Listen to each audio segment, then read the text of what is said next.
এই যে বড় বউ, ওকে নিয়ে পিরিত করলেই চলবে? এদিকে টেবিলের উপর যে এটো বাসনগুলো পড়ে রয়েছে সেগুলো মাজা ঘষা করবে কে? হ্যাঁ, খতম।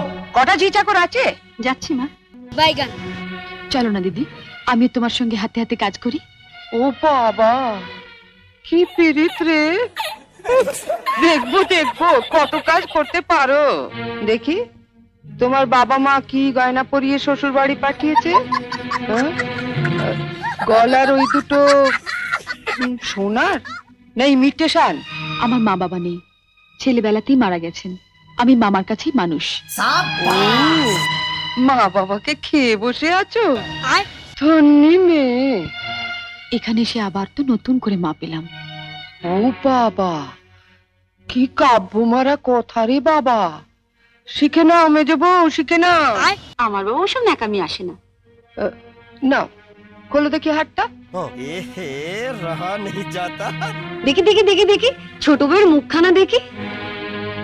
তোকে আবার কে খবর দিল? বা রন্টুর বউ ভাতে যাবো বলে তৈরি হচ্ছে, হঠাৎ তনু গিয়ে বলল। তা মা, তোমার ছোট বউয়ের মুখখানা তো বেশ। দেখ তো, ওর গলার হারটা সোনার না ইমিটেশন? আমার তো মনে হয় ইমিটেশন।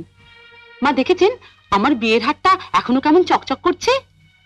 এটা তো মনে হচ্ছে না, কেমন যেন মেয়ের মেরে। এটা আমার মায়ের গয়না, মা মারা যাবার সময় মামার হাতে দিয়ে গিয়েছিলেন। এই সুটকেসে আরো আছে। দেখি দেখি দেখি, সরো সরো সরো না, বাপের বাড়ি থেকে কি আনলে দেখি।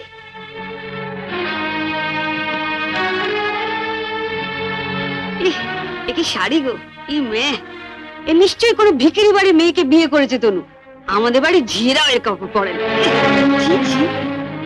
দেখ দেখ, বাবা লাল লাল হয়ে যাচ্ছে পাউডার। মা মা, আমি ঠিক বলছি মা, এ নিশ্চয়ই কোনো বস্তি বাড়ি মেয়ে, নইলে বিয়েতে কেউ এরকম শাড়ি দেয়? দেখ দেখ, বাহ, এই শাড়িটা কিন্তু বেশ, তাই না মেজে বৌদি? মোটামুটি।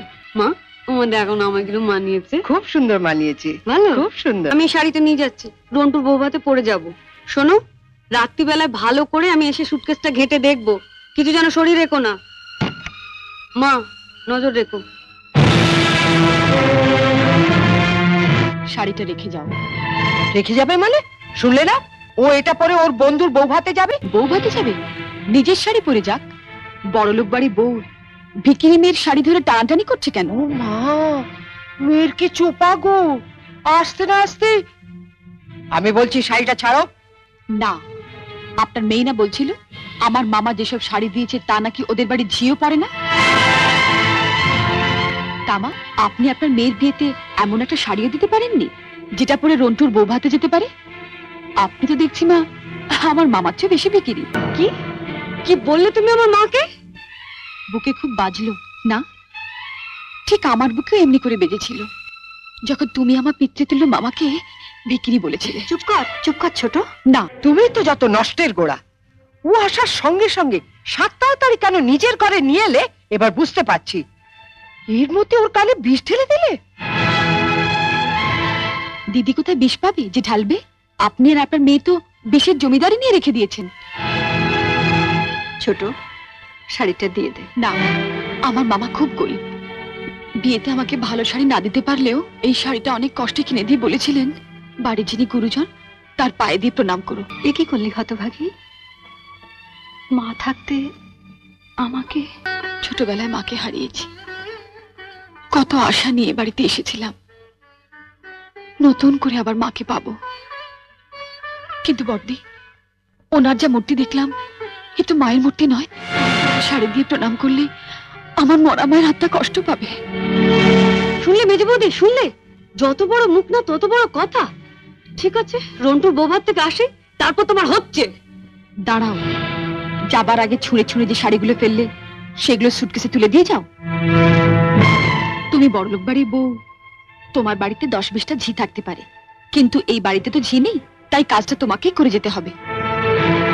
কি হলো, তোলো। ছেড়ে দে ছোট। তুমি চুপ কর বড়দি। রন্টুর বউ ভাতে যেতে গেলে কিন্তু এই কাজটা করে দিয়ে যেতে হবে ঠাকুরজি। আমার বাড়িতে? মা, কি ডাকাত মেয়ে রে বাবা। যাই, ওনাকে বলি গিয়ে যায়। তুমি কোথায় যাচ্ছ? শাড়িগুলো তোলো। মেজো বৌদি, ও বড় বৌদি, ছাড়, ছেড়ে দে ছোট, ছেড়ে দে, নইলে কিন্তু রন্টুর বউ ভাতে যেতে দেবো না। তোলো।